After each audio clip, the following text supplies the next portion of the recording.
ipagamot ka. Hindi ba sinabi ko may pampagamot na may pera, hindi naman katulad dati. Sabi yung yung pera makikitain yun eh. Sa pool ganyan si Joel, ultimong Hindi nagsasabi talaga na ano yun. di ba lumabo yung mata niya? Yun Hindi nga. sa amin sinasabi na malabo na pala ang mata.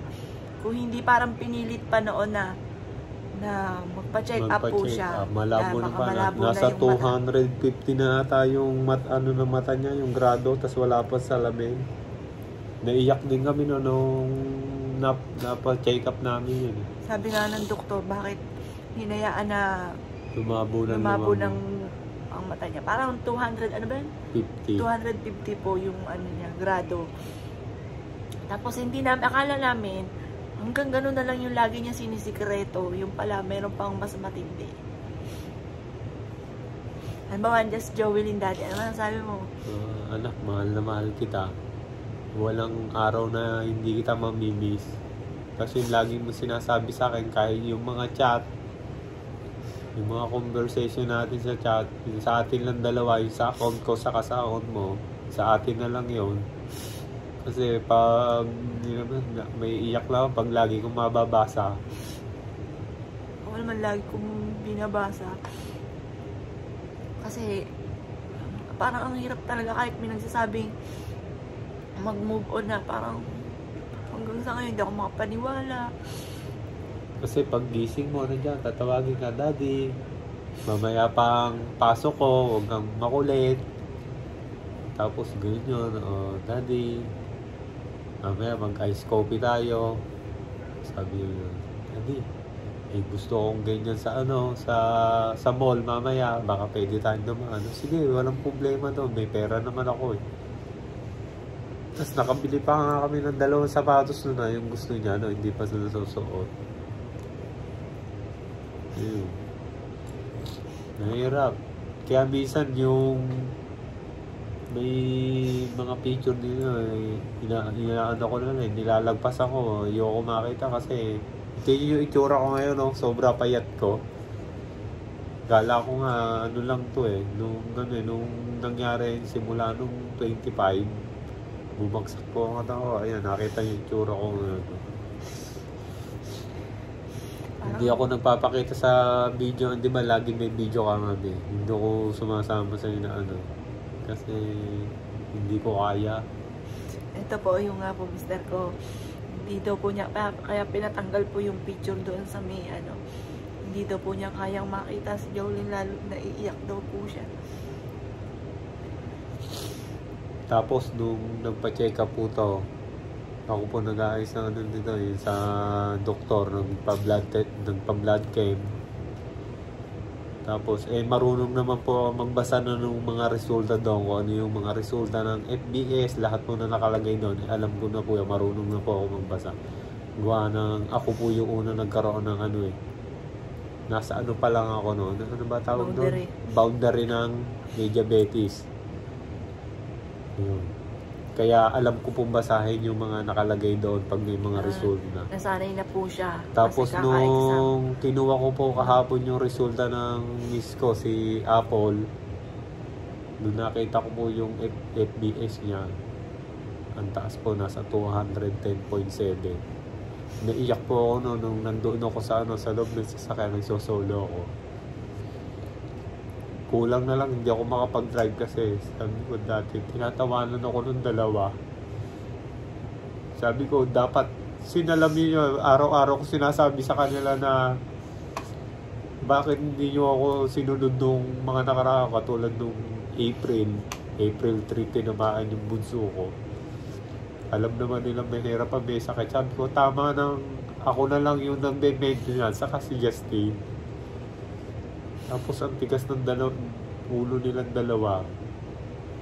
Wala akong magawa. Ayun mo. Tuwing lagi kami nagtatalo. Sabi ko yung kinakain, lagi naka-order. Tapos sabi ko yung meron naman tayo pambili ng pagkain sa palengke. Magluto na lang ng mga gulay, yung mga isda. Pag lagi isda ang ulam, sabi yan ang ulam, isda na naman.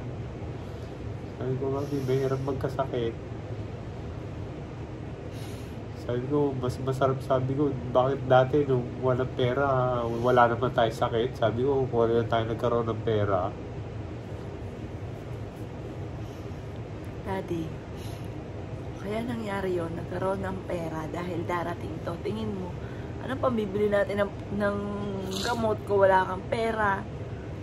Hindi, kasi pakiramdam nyo, lahat gusto nyo kainin eh. Hindi nyo na iniisip yung kalusugan nyo.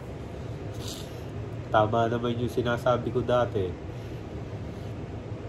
Sabi ko, sinunod nyo na akong dalawa, lalo si ate, si Joey Lynn. Kasi po, sa Kung may ibalik ko lang yung nakaraan, talagang kakalad ka rin ko siya papunta ospital.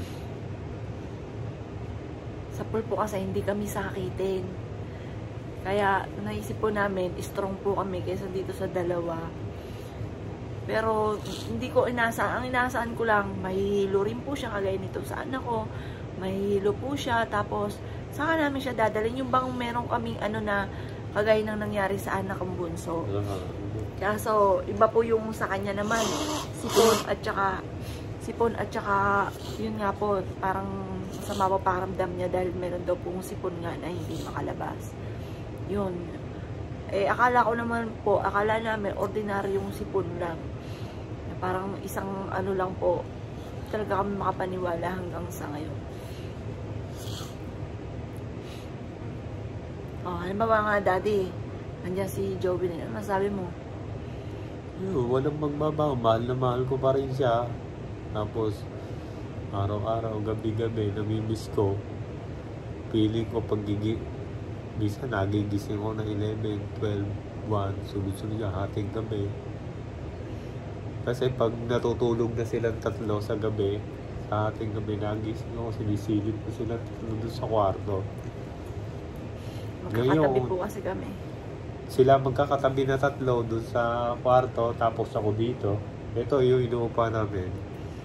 Kasi ayoko ng malamig, sira ako sa malamig nasaktan, sinisipon ako. Tapos pag nagigising ako ng ating gabi, iihi ako, sisilipin yung tatlo. Sabi ko, sarap ng tulog nung mag-iina ko yung tatlo. Sana araw-araw ganyan makikita ko sila gano'n.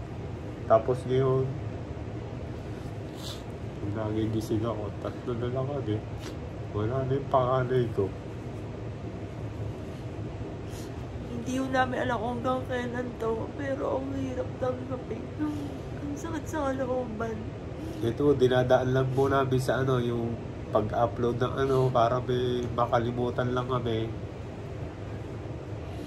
Nililibang namin baka iniisip nyo, kaya kami gumagawa ng video ganito, akala nyo sa pera. Wala po kaming ibang ring.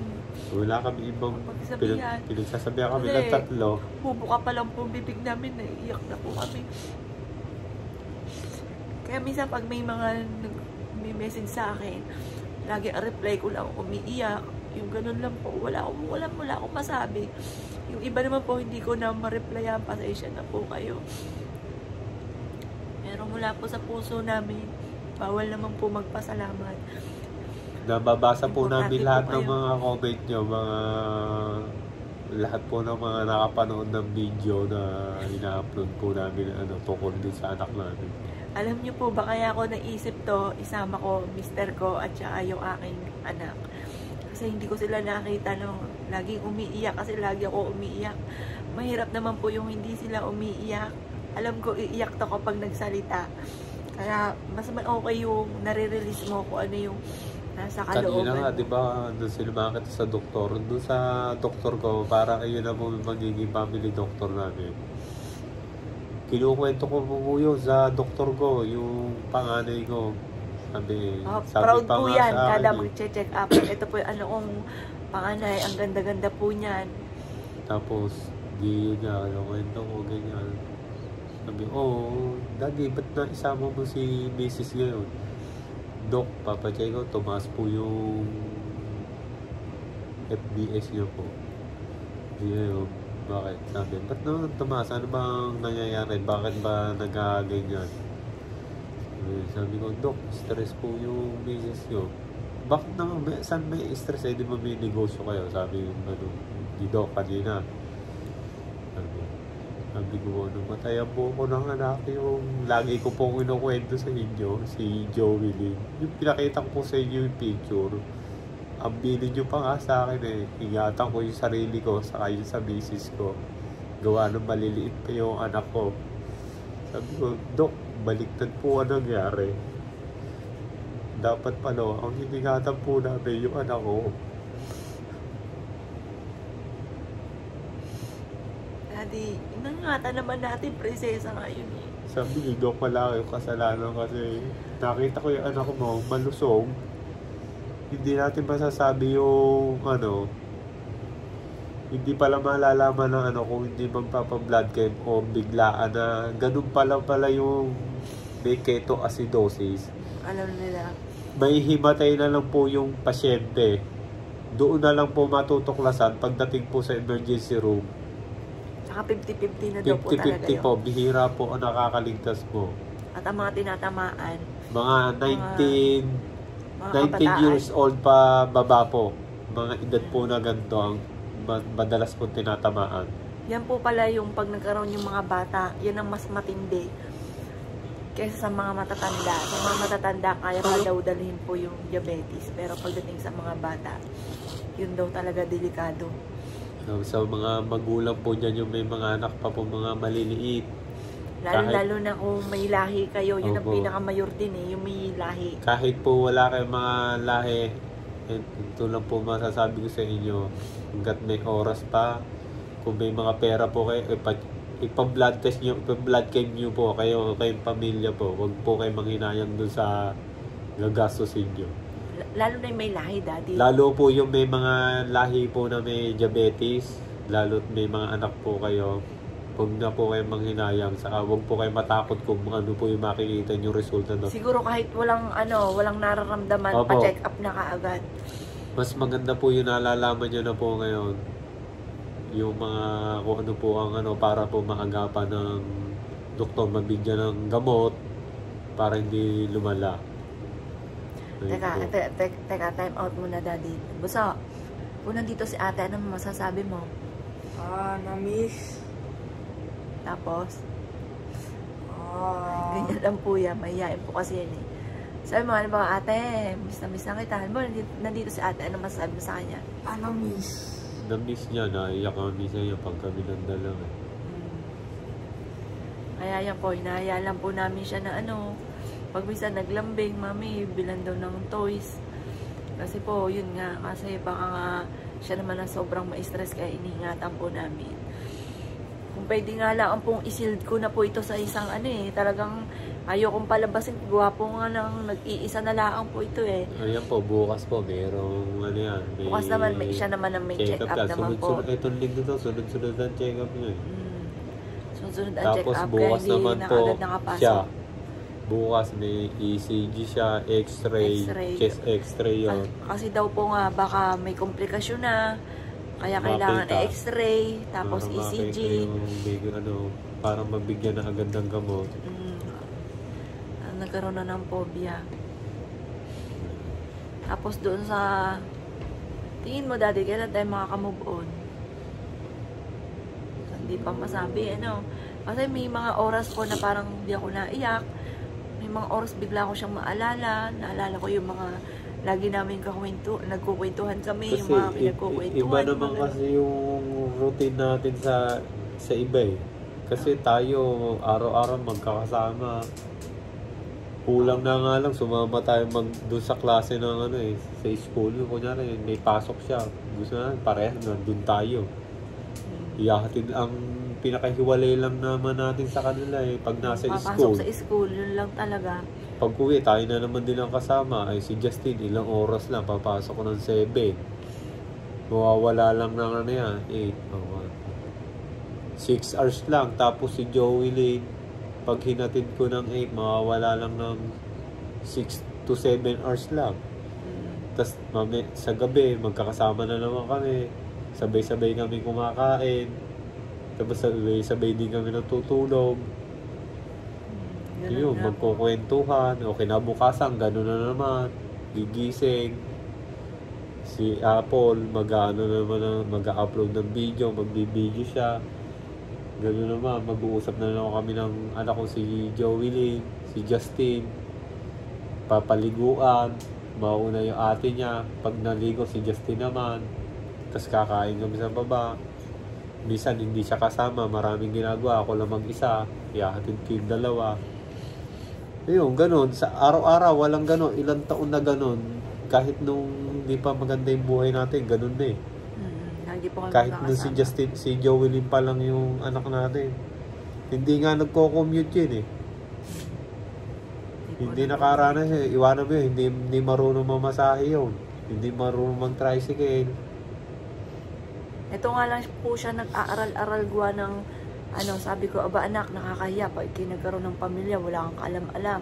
Nag-aaral-aral siya mamlansya, nag-aaral-aral magugas ng pinggan, Siguro mga nag-aaral-aral isang taon din na maglaba. siya na mamlansya ng uniform ni Justin. Naglalaba-laba, tapos naglilinis dito sa na loob. nag-aaral-aral na po siya ng gano'n. Yan. Pero hindi lagi, birang-bira naman. Kasi minsan mister ko naman ang namamlansya. Lalo na po ngayon, all around po kami. Sabi ko sa mister ko, huwag na mo. Wala na po kami kasambahay. Hindi na kami kukuha ng kasambahay. Baga, unang-una, malilibang ka rin nun, tapos pagpapawisan ka rin nun. Ayan. Baga, tulungan na lang. Hindi, yun po yung tsura ko. Butod, ang payat ko na po. Kasi walang araw, walang oras na hindi ko inaisip yung panganay ko po si Opo. Joey. Madali po kasi sabihin na mag-move on na.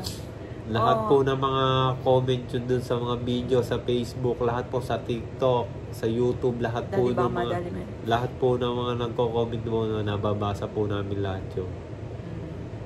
Siguro, mangyayari rin yun. Siguro yung paminsan na kalimutan mo kasi may ginagawa ka. Pero pag nag-iisa ka na po, tapos biglang may isip, dati doon siya nakaupo. Tapos I love you siya. I love you mami, I love you daddy. Gusto mo ng kape. Yan ang pinaka. Ayun, madalas sa umaga, sa hapon, sa Mami, gusto mo gabi. ng kape, timplahan kita. Kunyari, nakasimangot lang yung mami niya. Sabihin nun, ni Jolene, Mami, gusto mo kape? Yun lang ang niya sa akin. Nakangiti pa yun, Mami, gusto mo kape? Tapos yung kahit di ako umuot, titimpla na yon. Kahit walang sagot na oo yan, basta nakatimpla na yun. Yun na nakakamiss doon, yung mga... Halimbawa, laging nandito si ate, sinasabi ano na- mong masasabi mo pa? Yung mga lagi sinasabi ni Joey. Ako, masasabi ko "Ate, I lang, love you." ate, bakit ganun? Parang ambulance, Pagdunod. Bakit wala mo lang pa Walang yung... Wala siya sinabi na may sakit siya. May nararamdaman. Yun ang mahirap kung halimbawa, alam namin may sakit, tapos yung matagal na siyang naggagamot, parang maisip pa namin, kasi may sakit siya kaya siya namatay.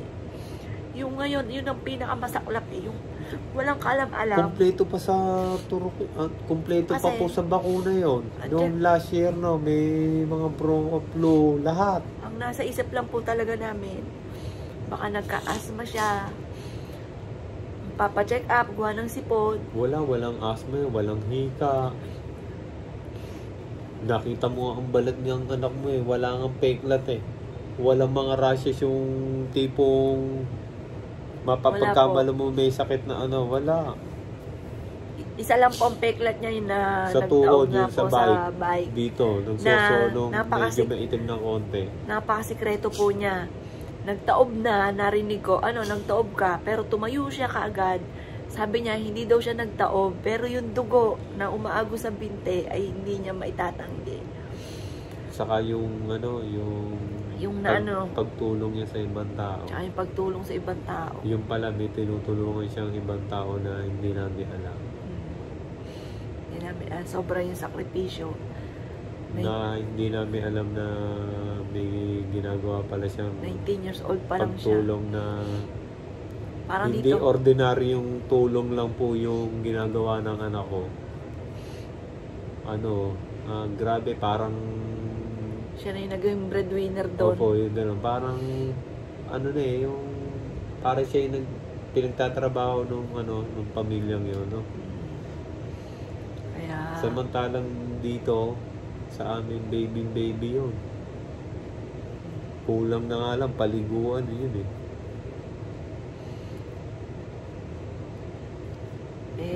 hindi nga marunong mag-commute yun. Tapos malalaman mo, iniwan sa mall.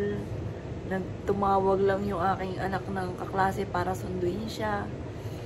Yung mga ganon. Tapos nung nakita daw na tinadyakan, pag daw hindi sasaktan, pag hindi sumakay sa motor, yung mga ganon.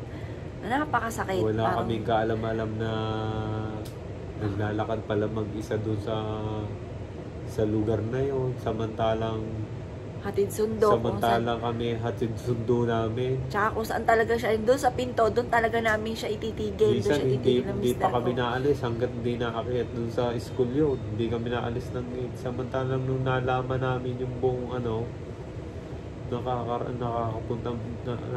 napapaglakad mag-isa doon sa papuntang napakalayo, tatawid doon sa mga stoplight.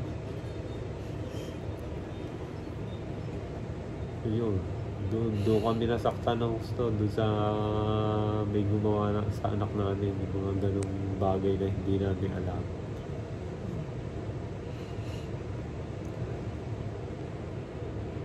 Yung pagtulong na yun ng anak natin sa kanila, bahala na sila.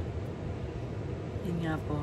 May nakapagsabi po sa amin na idemanda or kaya yung puntahan namin doon, bawiin yung mga sabi bagay. Wala na po sa namin na hahayaan na po namin. Hahayaan na po namin kasi magalit man po kami. Wala na naman yung anak namin. At saka bagay lang naman yan eh. Kung may babalik yung anak ko, sumugod na ako doon kung may babalik yung buhay ng anak ko. Talagang ora mismo, nandun na kami. May nalaman ba tayo na nangihingi pa ng bahay, no? Hindi, parang may plano sila na ganun. Magpapakuha ng bahay.